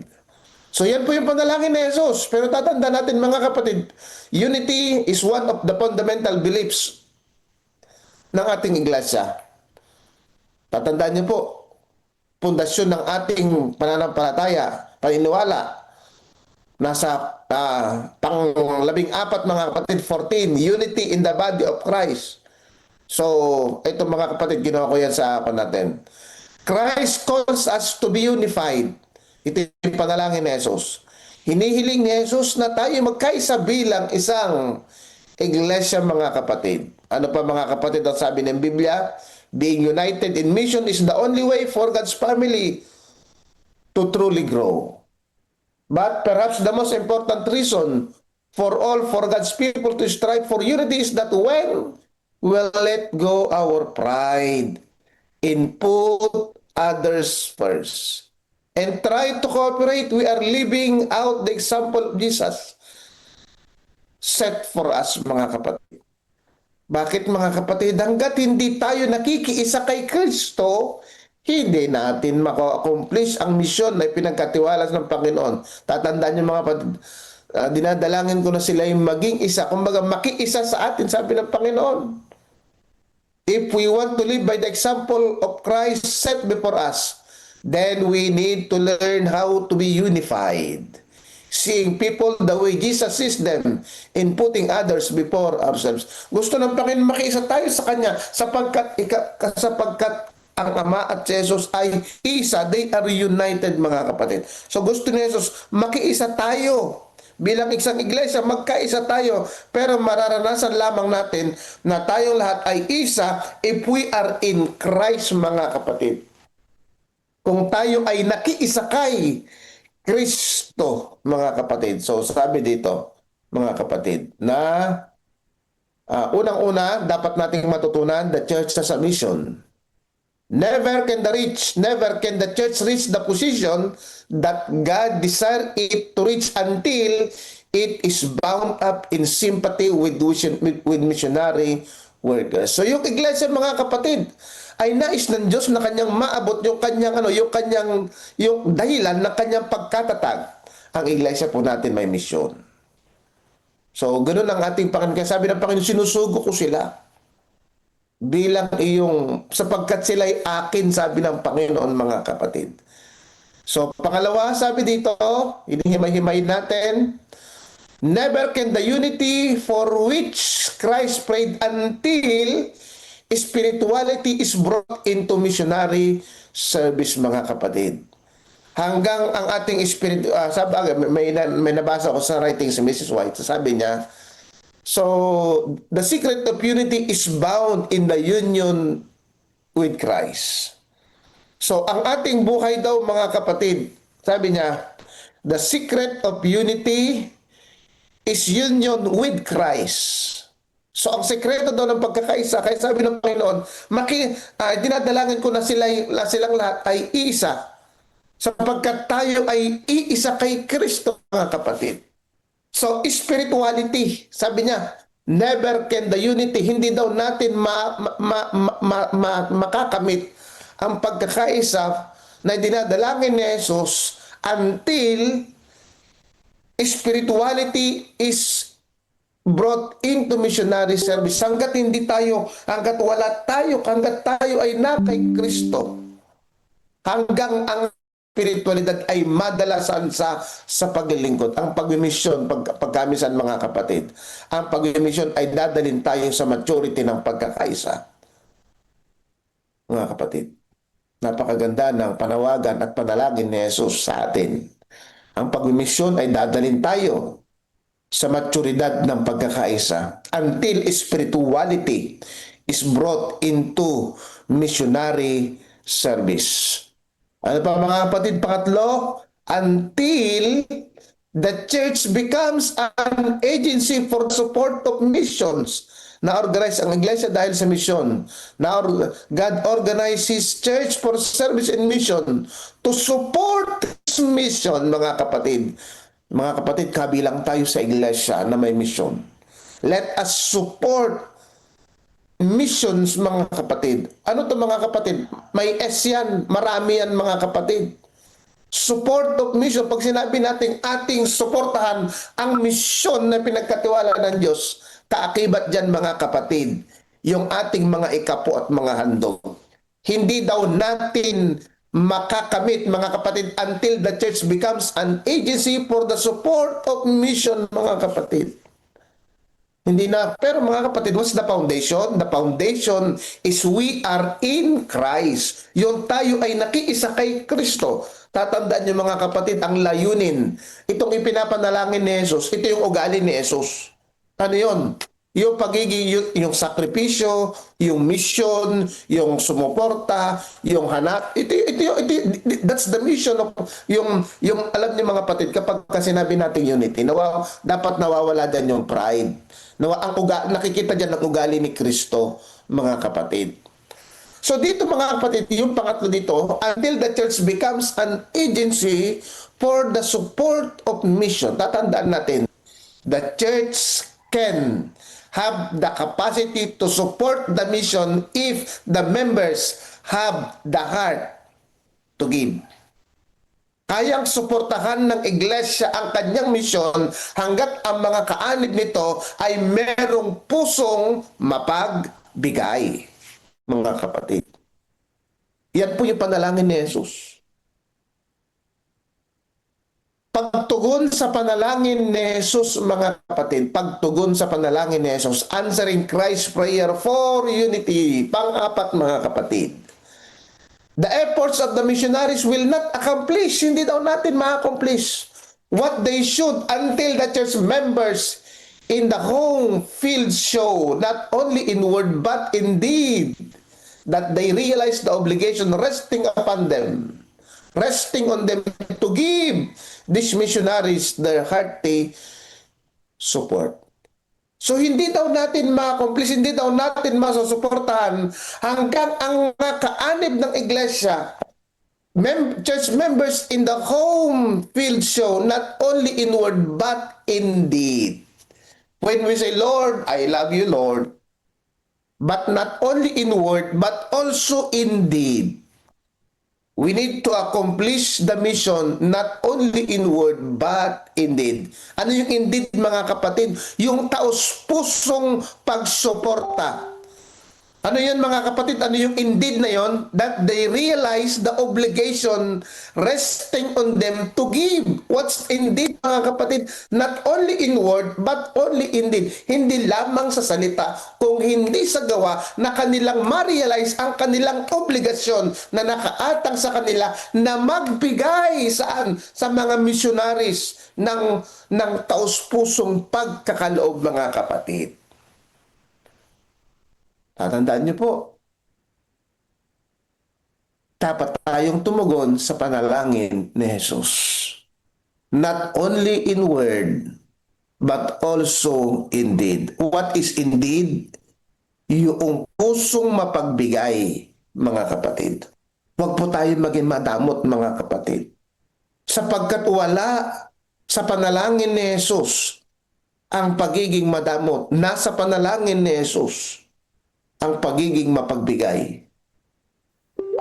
We need to accomplish the mission not only in word, but also in deed, mga kapatid. Panglima, God calls for workers. Personal activity is needed, but conversion comes first, seeking the salvation of others. God calls for mission. Your hands, your heart, and hands is needed. Nagtumatawag daw ang Panginoon ng manggagawa. Personal activity is needed. How can we accomplish the mission? Through support and personal activity. Paano natin matatapos ang gawain ng Diyos? Dahil tayo ay merong pusong ipinagkaloob kay Kristo, sapagkat tayo ay nakiisa kay Kristo, sapagkat tayo bilang isang iglesia ay kailangan magkaisa, mga kapatid. Personal activity is needed, mga kapatid. Not only in word, but in deed, mga kapatid. To accomplish the mission, we need personal activity. And also to give our heart in Jesus. But conversion comes first. Seeking for the salvation of others. Lahat ng mga ito, mga kapatid, ay ginagawa natin because we are converted in Christ. Conversion comes first. Pagkamisan, mga kapatid, sa stewardship, napakaraming... Amen. Pagkamisan, mga kapatid, sa stewardship, napakaraming mga questions. Pero, mga kapatid, our heart must be converted in Christ. We must have a converted spirit. We must have a converted heart. God first and others. That's the spirit of self-denial, mga kapatid. Alam niyo ito, yung conversion comes first, seeking for the salvation of others next. Self-denial po yan. When we give to the Lord, that is self-denial. When we, kapag tayo merong personal na aktibidad sa Panginoon, self-denial yan, mga kapatid. Tatandaan niyo po, pagtugon sa panalangin ng pagkakaisa para kay Jesus, mga kapatid. Tanong, nais niyo ba tumugon sa dalangin ni Jesus? Nawa, mga kapatid, ngayong umaga, isang mahalagang paalala sa atin ang panalangin ito ng ating Panginoon. Answering Christ's prayer for unity. magaganap lamang natin ang panalangin ni Jesus kapag tayo mismo ay nakay Kristo. Pagpalain po tayo ng Diyos mga kapatid sa mahalagang paalala sa atin ng Diyos. Amen. Amen. Amen. Amen. Amen. Salamat po, Pastor Amen. Nelson. Ang lahat po. Salamat po, Pastor Nelson. Salamat po. Ang lahat po ay tumugon sa tanungan po sa atin ngayong umaga. Ano po ba yung magpapagamit upang maging bridge ng unity? Hindi harang or hindi wall. Salamat po, Pastor Nelson, sa paghimay-himay ng ating pong Councils on Stewardship, Answering Christ's Prayer for Unity. Kung may nais pong magbigay ng kanya pong mga reflection or takeaway sa ating pong nadinig, ay taas lamang po ng kamay. Meron ba po tayong mga ilang minuto? Kung meron po sa inyo na gustong magbigay rin ng testimony or thanksgiving, patotoo sa ginawa po ng ating pong Panginoon, nakaranas ng pagpapala sa mga nakalipas po ng mga oras at mga araw, ay ito na po ang oras, pagkakataon para po kayo ay makapagsalita. Brother Romel, kayo po ba ay may gustong ibahagi? Yes po, Brother Edmond. Maraming salamat po. Brother. Napakaganda po ng ating pong narinig ngayong umaga. Unay po na nakakataba ng puso yung mensahe ni Pastor Nelson. By the way, hindi na ako magbukas ng cam, Brother Edmond. Nandito po kami sa Dilasag, Aurora. Medyo madilim po yung lugar. Ayan po, purihin yung Panginoon na napakatunay, na napakabuti po. Pisabat po muna pala sa ating lahat diyan sa ating mga kasamahan sa Zoom, YouTube at Facebook. Tunay po na ako'y na-bless. Talaga po na bilang na-realize ko po bilang buhay isang missionary na ako po ay nag-join sa One Tao. Talagang nare-revive po ako mga kapatid sa akin pong naririnig na talagang kailangan natin po laging duminig sa panalangin ng ating Panginoon. Dahil po ang ating Panginoon ay talagang siya ang gusto niya mapabuti tayong lahat mga kapatid.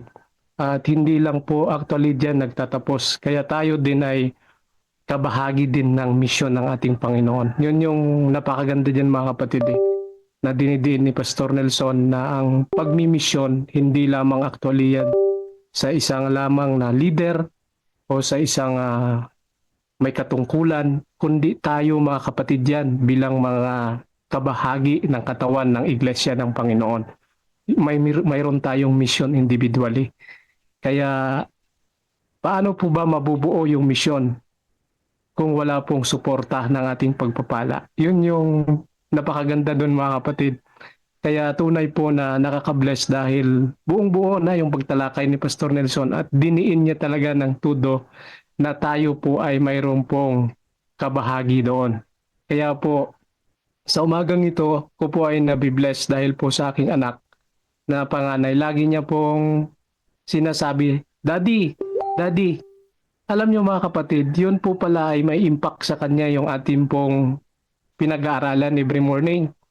Kaya ako po ay blessed na blessed dahil kay Pastor Jerry. Lagi niya rin pong, pag nagkikita kami ni Pastor Jerry, lagi niyang sinasabi na, alam mo, Brother Romel, yung anak mo, talagang may ron siyang desire na maging pastor balang araw. Alam mo yun mga kapatid. Kaya lagi ko rin po yun ninano sa aking anak na maihubog po sila dito sa ating mismong ginagawa. Kasi po bilang mga lingkod kasi ng Panginoon, hindi lamang po yan actually nakatuon sa tayo missionary, tayo ay may mission. Actually yan po ang pagmimisyon na yun, may kaakibat po yan na kaluluwa. Yun po yung doon na dapat din po sila sa huling mga henerasyon po ay sila din ay magpatuloy ng ating ginagawang ito. Yun yung akin pong nakita dito sa atin pong napag-aralan. Kaya po sana or nawa sa atin po laging pakikibaka mga kapatid. Yun lagi kong nababanggit yung pagbalikatan sa gawain ng Panginoon. Dahil po pag tayo mga kapatid ay nagsama-sama, na magbubuhat nito ng ating pong dinadala na walang iba kundi spread ang Word of God at sa pagtulong ng mga pinansyal na mayroon man tayo, maliit man yan mga kapatid o malaki, yan po ay napakahalaga sa harapan ng Panginoon. Pag nakita niya po yung ating puso na buong puso nating inihandog sa Kanya. At naniniwala po ako na kapag binigay po natin yan sa Panginoon, palalakihin po ng Panginoon yan sa harapan natin mismo. At doon ko po yun na-prove sa mga pagpapala na binigay ng Panginoon mismo sa akin. Hindi lang sa mga nakaraang taon, kundi lalo ngayon na nilagay niya po ako mismo sa kanyang pong misyon. Napakaraming pagpapala mga kapatid yung na-receive ko na beyond doon sa aking mga iniisip. Kaya hindi ko man mapangalanan individually, pero yun mga kapatid, ang Panginoon, basang-basa niya yung aking puso kung paano ko po yan ibabalik sa Kanya yung pagpapasalamat. Kaya alam ko mga kapatid, kayo din individually ngayon dito sa ating platform, mayroon din kayong nais na ibigay sa Panginoon, pero alam ng Panginoon yun kung ano yun mga kapatid. Kaya mga kapatid, hold on tayo, kung anong mayroon tayo, lagi nating hingin sa Panginoon, Lord, tulungan mo ako kung paano po ako maging kabahagi sa inyo pong misyon. Happy God First Morning po sa ating lahat. Amen. Amen. Maraming salamat. Amen, Brother Mel. Amen. Salamat sa pag-share. Thank you. At kami rin po ay nabibless. Ako personally, nabibless din po sa inyo pong anak. Pag naririnig po yung kasiglahan ng tinig ng bata ay talaga namang nakakatuwa. At salamat po, patuloy po kayong pagpalain natin pong Panginoon. At ang bata pong ito ay lalaki, no, ng may apat na gawain sa ating pong Panginoon, nakikiisa sa gawain ng ating Panginoon. So maraming salamat po sa inyo pong tapat na paglilingkod, Brother Romel, at sa inyo pong pamilya. Patuloy kayong pagpalain. Maraming salamat po. Ganyan din ako nung bata. Ay, alam ko yan, partner. Salamat po. Bigyan ko lang po tawagin ko lang po ang atensyon ni Brother Johnny Aris para po sa adoration at confession po mamaya. At sa Thanksgiving at supplication naman po ay si Pastor Ernie Marino. Okay po, ibibigay po sa atin ni Partner Melvin ang ating po mga prayer requests, prayer list, dyan po sa ating pong chat box at tayo po ay nanalangin. Meron pa po ba na gustong kahit isang minuto po na gustong magpasalamat sa ating pong Panginoon, magbigay po ng kanya pong patotoo at tugon din sa ating mga narinig mula kay Pastor Nelson. Ayun, Pastor John Barredo, bago po tayo manalangin. Salamat po, Pastor John. Kayo na po. Salamat po, Sir Edmond, at sa inyong lahat mga kapatid. Sa lahat po ng nakikiisa sa ating pong daily empowerment ng ating mga pananampalataya, paglagong spiritual. Malaking bagay ito mga kapatid. Tugma po sa ating narinig.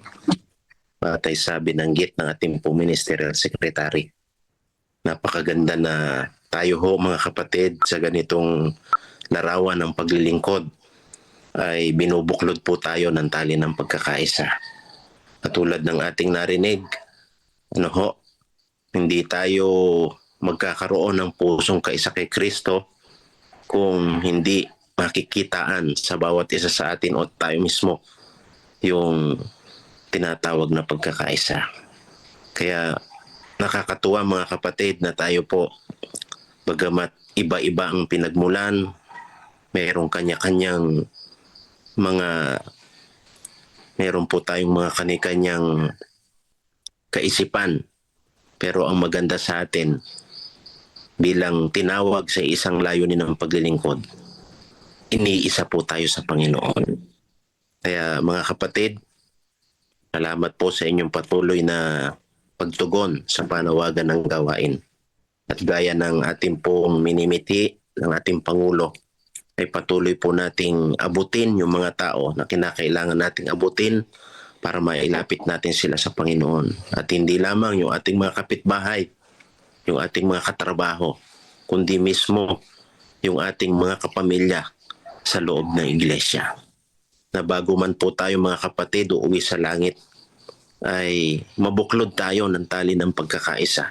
Sama-sama po tayong gumawa, maglingkod, magmarcha, para sa misyon ng ating Panginoon, mga kapatid. At kapag yun po ay nabuo, naghari sa ating mga puso, mga kapatid, handa na po tayong umuwi sa langit.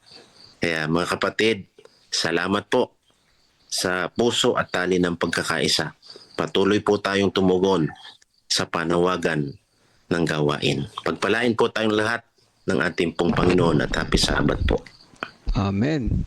Maraming salamat po. Amen. Amen Pastor po. Ron, sa pagdidiin ng kahalagahan po ng pagkakaisa. Sa pagkakaisa po tayo po ay nagiging mas malakas, no? Kahit po tayo ay magkakalayo, magkakaiba, maraming mga miyembro, pero tayo po ay isang katawan at kailangan po natin ang isa't isa para po tayo ay maging mas malakas sa gawain po ng ating pong Panginoon.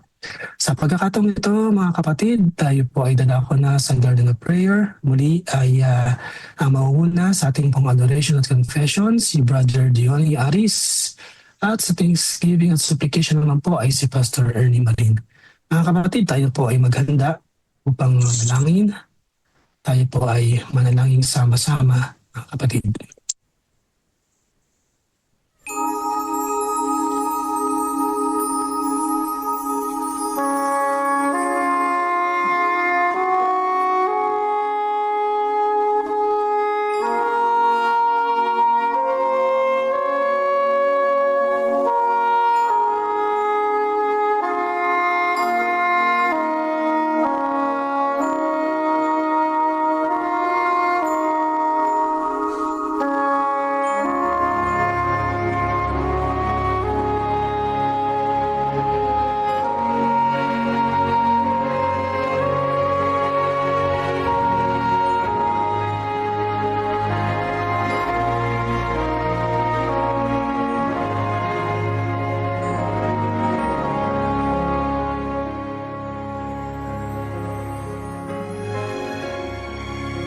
Ama namin Diyos na tanging makapangyarihan sa lahat, ang inyong tahanan po ay nasa mga langit.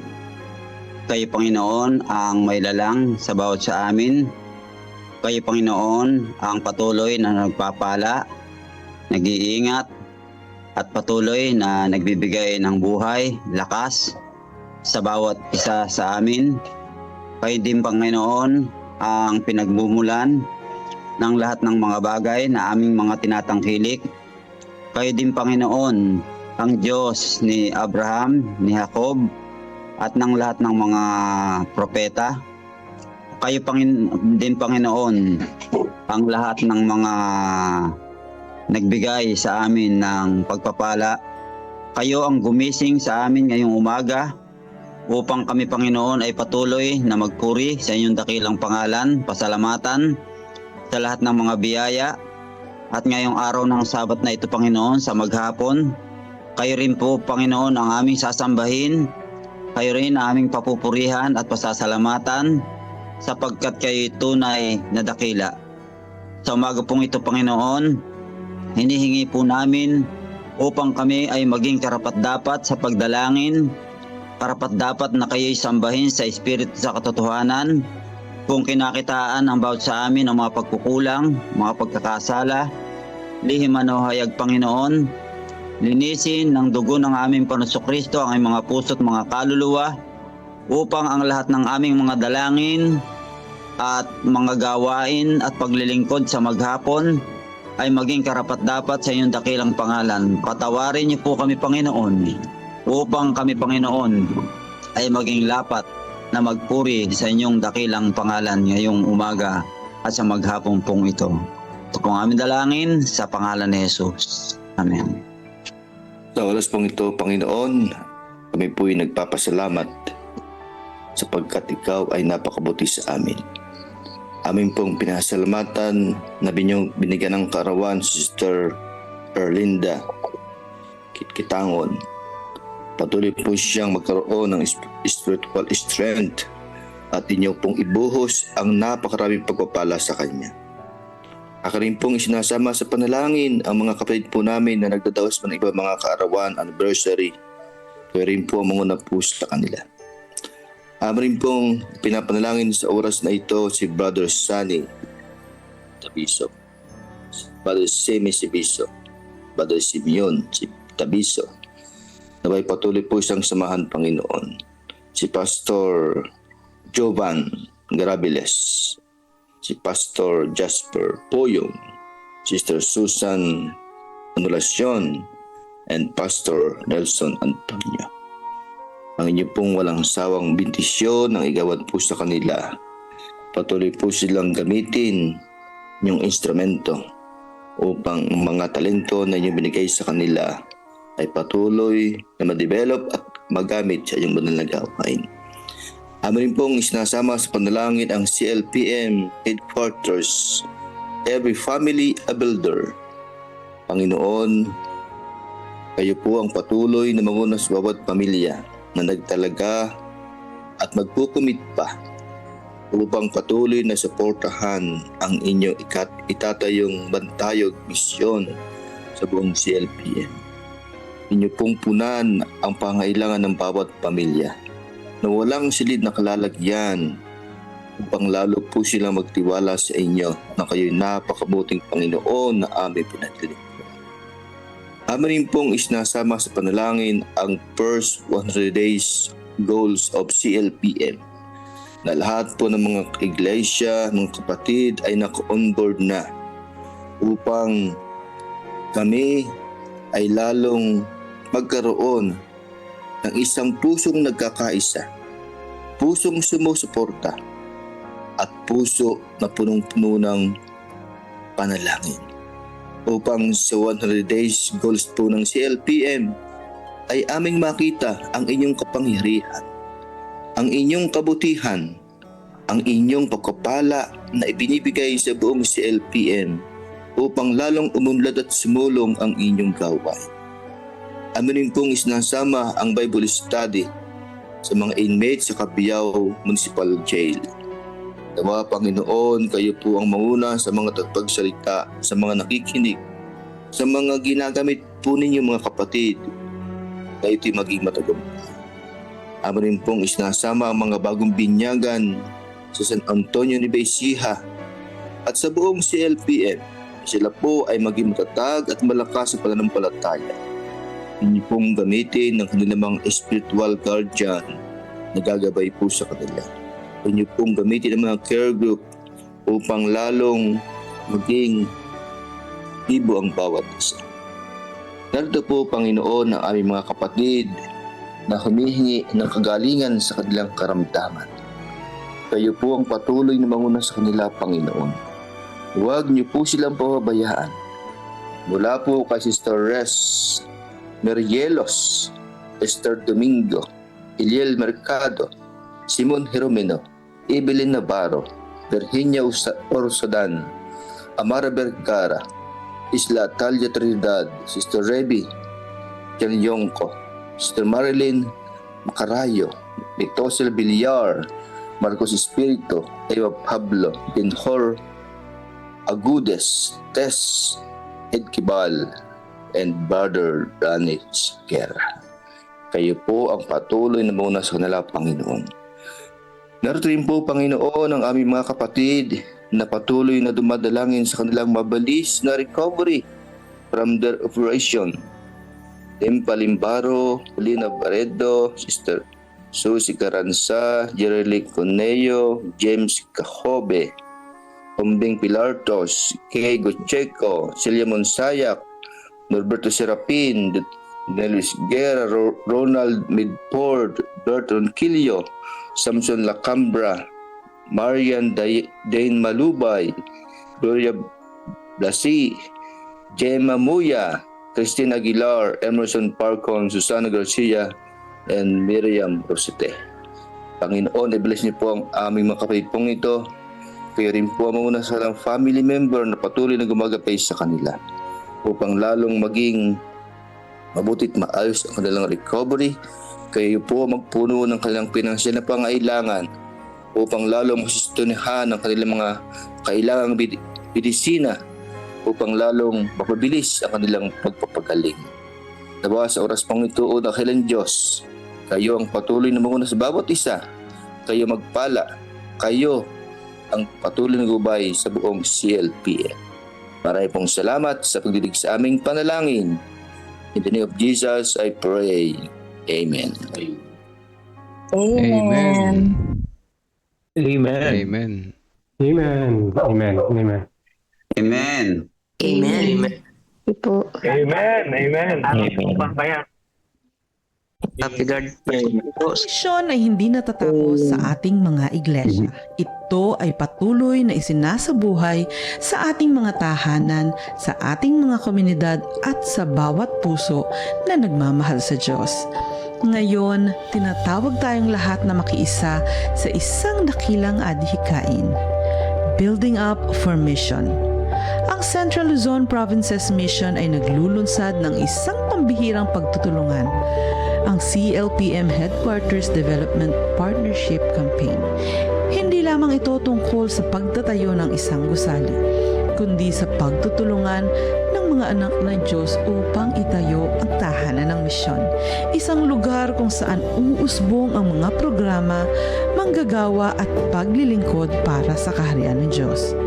Sa ilalim ng unang pamamaraan na tatawaging 5,000 Families for the Mission Home, inaanyayahan ang bawat pamilya na maging katuwang sa gawaing ito bilang isang Mission Home partner. Layunin nating magkaisa bilang isang malaking pamilya sa pananampalataya.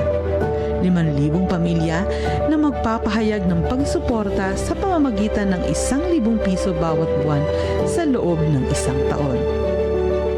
Ang bawat pamilya ay maaaring makibahagi sa iba't ibang paraan. Una, sa tithes and offering envelope na ilalagay sa others bilang CLPM Headquarters Project. Sa bank deposit o CLPM online giving, at ikatlo sa payroll deduction para sa mga CLPM workers na nais ding maging kabahagi sa programang ito. Ang mahalaga ay sama-samang paglahok dahil sa Diyos, bawat pamilya ay mahalaga. Bilang pagkilala, ang bawat Mission Home Partner ay tatanggap ng Mission Home Partner Plaque at ang kanilang mga pangalan ay itatala sa Wall of Faith ng bagong CLPM Headquarters. Ang mga iglesyang magpapakita ng lubos na pakikibahagi ay kikilalanin bilang Faith Builder Churches. Sa bawat quarter, tayo ay magtitipon sa pasasalamat upang ipagdiwang ang mga kwento ng pananampalataya sa mga panalangin ng pag-asa at ang kabutihang ginawa ng Diyos sa ating kalagitnaan. Ito ay higit pa sa proyekto. Ito ay pagkakaisa. Higit pa sa kontribusyon, ito ay partnership sa misyon ng Diyos. Building up for mission, every family a builder. Amen. Amen po. Praise the Lord.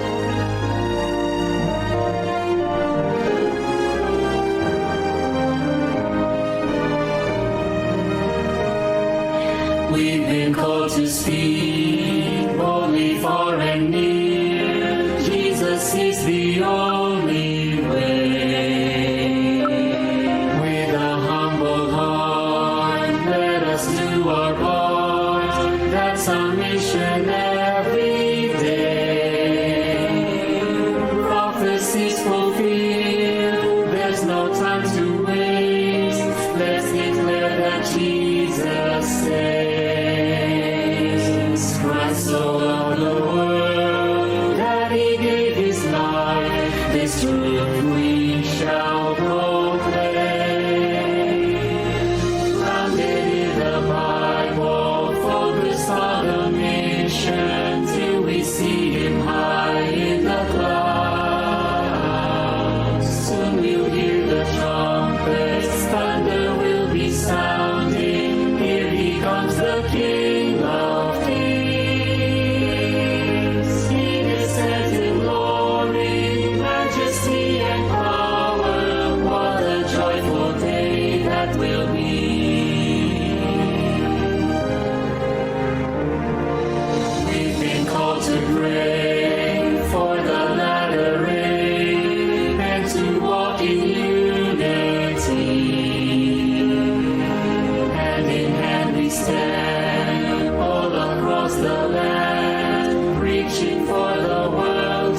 we sing.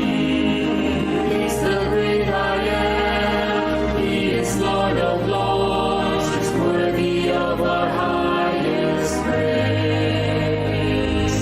Wonders will be seen as the Spirit leads. Evolving, grounded in the Bible, focused on a mission till we see Him high in the clouds. Soon we'll hear the trumpets, thunder will be sounding. Here He comes, the King of Kings. He descends in glory, majesty and power. What a joyful day that will be.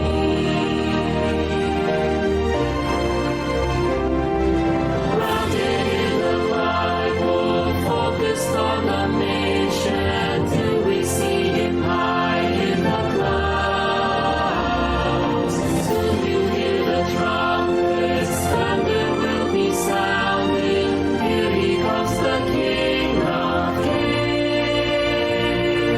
He descends in glory, majesty and power.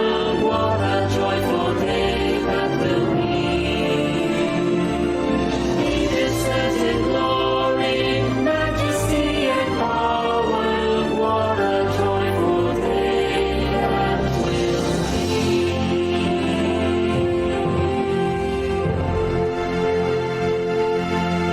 Tayo po ay manalangin.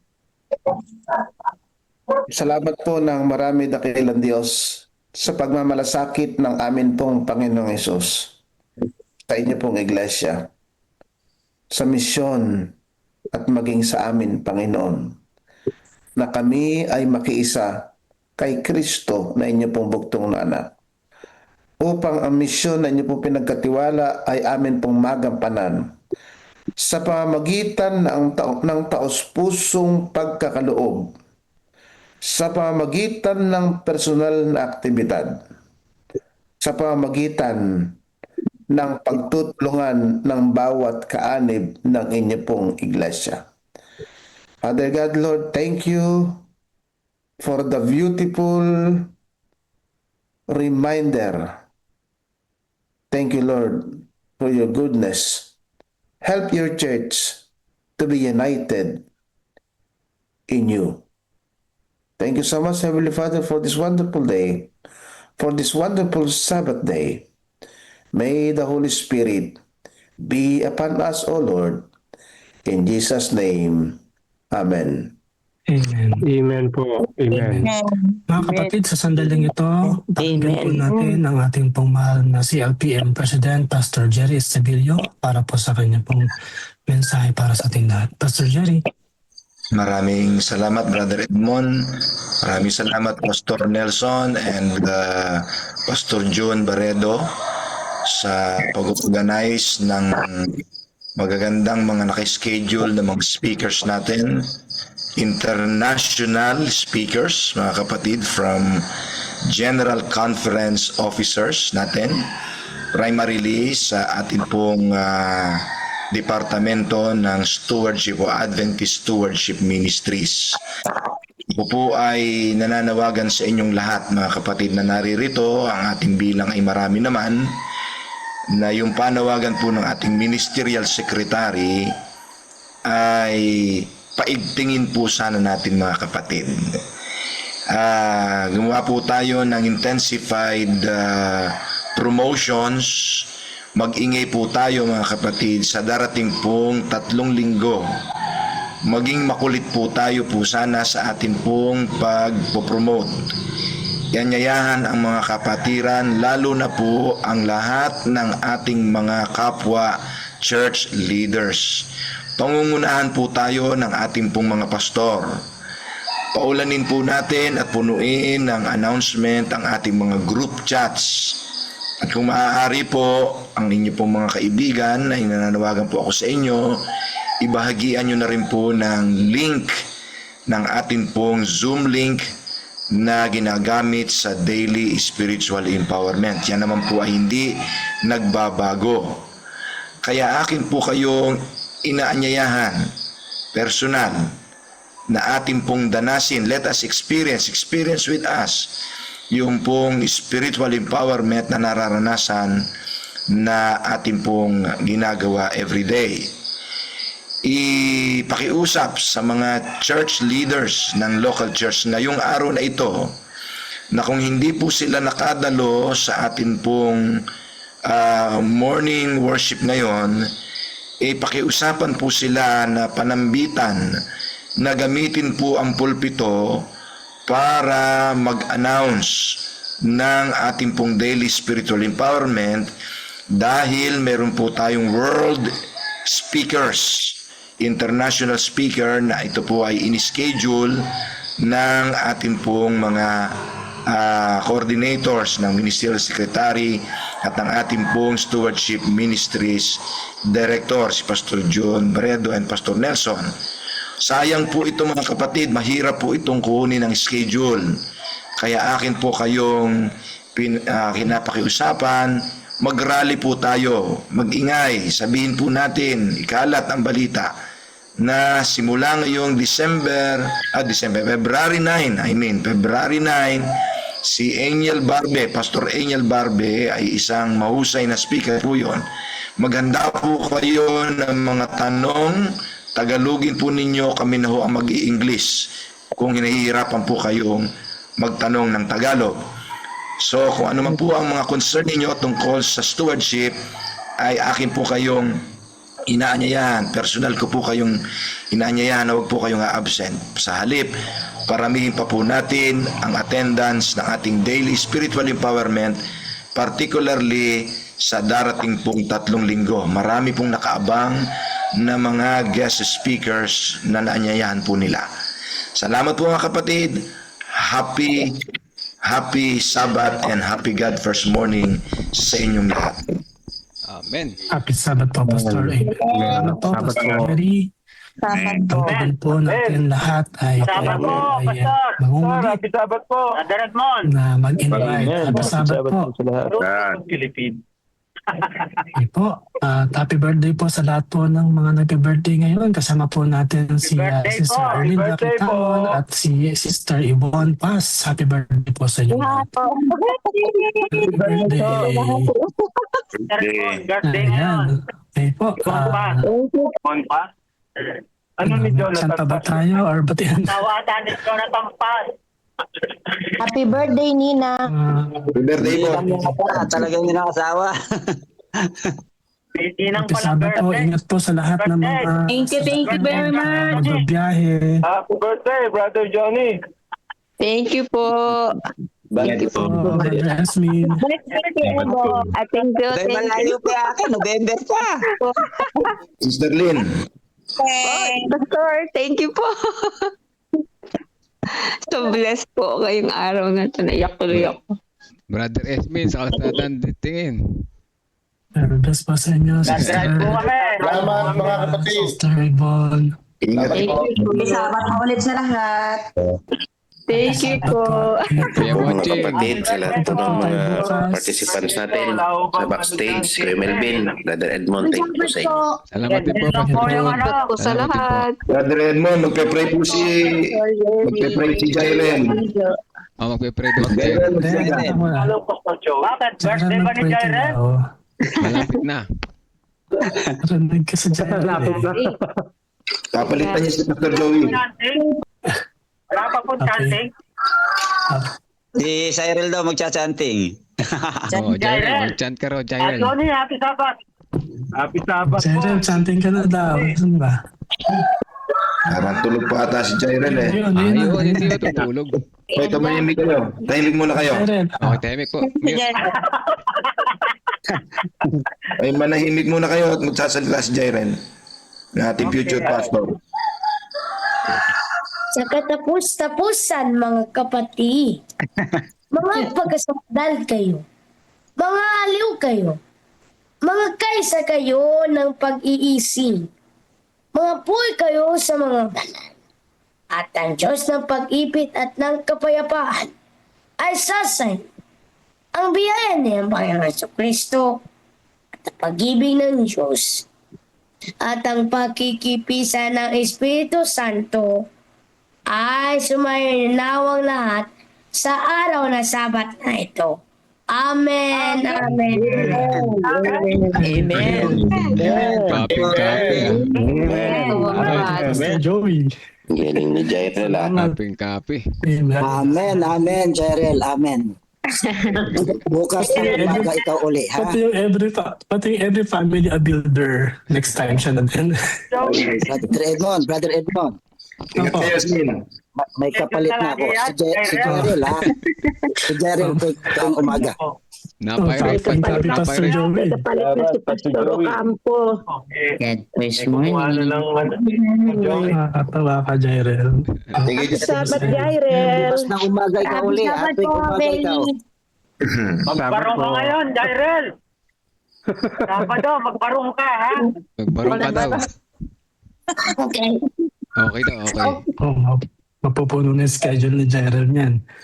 Sabay mga kapatid. Happy Sabbath po. Ingat po sa lahat. Tayo po ay maganda.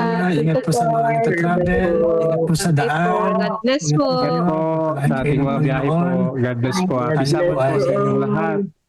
Pastor Joey, nakapag-mentor ka na. Ang galing ni Pastor Joey mag-mentor. Pati to, copy. Okay po, mamaya po. Tayo po ay out na in 5, 4, 3, 2, Saan ba kayo papunta? 1. Jairel, puno ba yung iyong itinerary? Pwede ka ba? At yan po ang ating God First Morning Devotional sa umaga na ito. I-stop ko na at hindi matatapos yan agad hindi kino-close ang Zoom. Ano po, happy Sabbath po sa lahat. At alam ko na bless kayo. Dahil personally ako ay na-bless sa araw na ito. God bless po at happy Sabbath sa ating lahat mga kapatid.